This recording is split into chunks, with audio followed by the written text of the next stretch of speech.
Hello everyone, my name is Hai Krane and I'm going to show you a tool called Depictor, which is a tool I made that you can use to add structured data statements on Wikimedia Commons.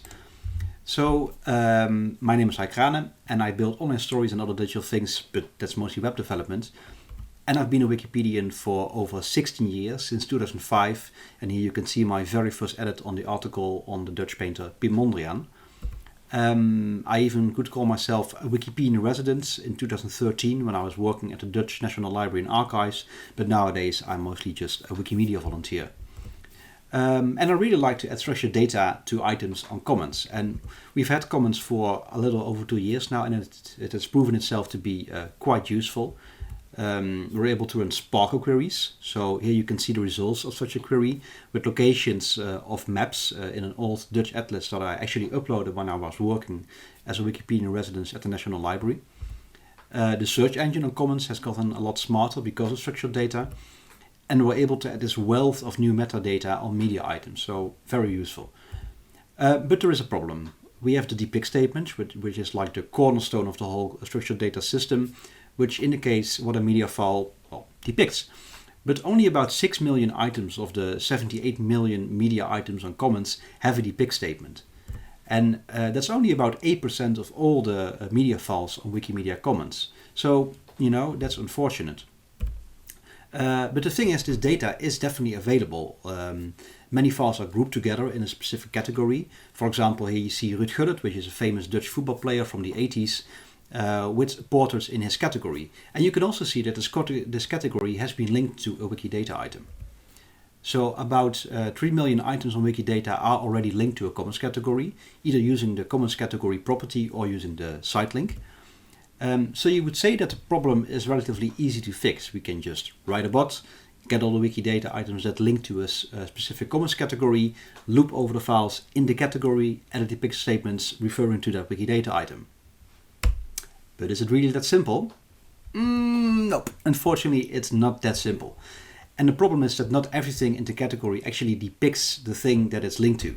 So in the case of Ruud Gullit, we have his jersey, which doesn't depict him. I mean, it's referring to him, or it is a part of him, or it is, part of his persona, but it's not a depiction of Ruud Gullit, the person. And we also have things like audio files. So really the only way to actually make sure that every single file in this category links to Ruud Gullit is by manually going over all the different media files, which is, a lot of work. There are a couple of tools, of course, that help us with this. For example, sec.js by Magnus Manske and ACDC, but I think there are other ways. And I was mostly thinking people are on their phone, of course, all day now. People are waiting at the dentist or waiting for a train, or, they're at home during a global pandemic. So wouldn't it be great if we could use this time for something useful instead of scrolling, on social media? So this is why I built Depictor, which is a tool to add structured data to Commons media files using a game-like interface, and I'm going to show you how it works. So when you start up Depictor for the first time, you're going to see this screen and you have a login button. So you need to make sure that Commons, you need to give this tool access to your Wikimedia Commons account using OAuth. And for that you just need to log into Wikimedia Commons and you need to allow it to be used to make edits. So, and what you see here now is you're gonna get random people that are born in this random year. So in this case it's 1939, and whenever you press start, you will get served random people born in that year with a Wikidata item and one of the files in the category linked to them. So in this case we have this Hungarian footballer. On the top you see the Wikidata item, and on the bottom you see a photograph from the category that's associated with him. So he might be somewhere on here, but I'm not quite sure. So I'm gonna say skip, because I don't know if he's in this lineup. I'm not a big Hungarian football expert. So in this case, I'm not going to say, yes, he is depicted in this image. I'm just going to say skip. Well, on this image, he's obviously depicted. So I'm going to say yes.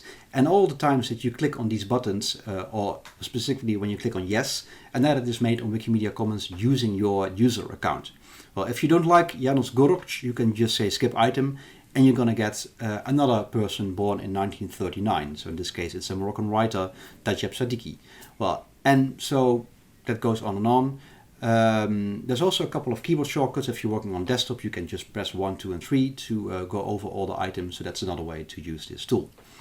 So this is like the basic operation of the tool, but there are some other ways to use the tool in more advanced ways as well, and I'm going to show you those as well. So one other way to use the tool is by using advanced options. So what you can do is you can also specifically give a comments category. So in this case, I mean, it's almost Halloween. Let's get some jack-o'-lanterns and see if we can make sure that these are actually depicted.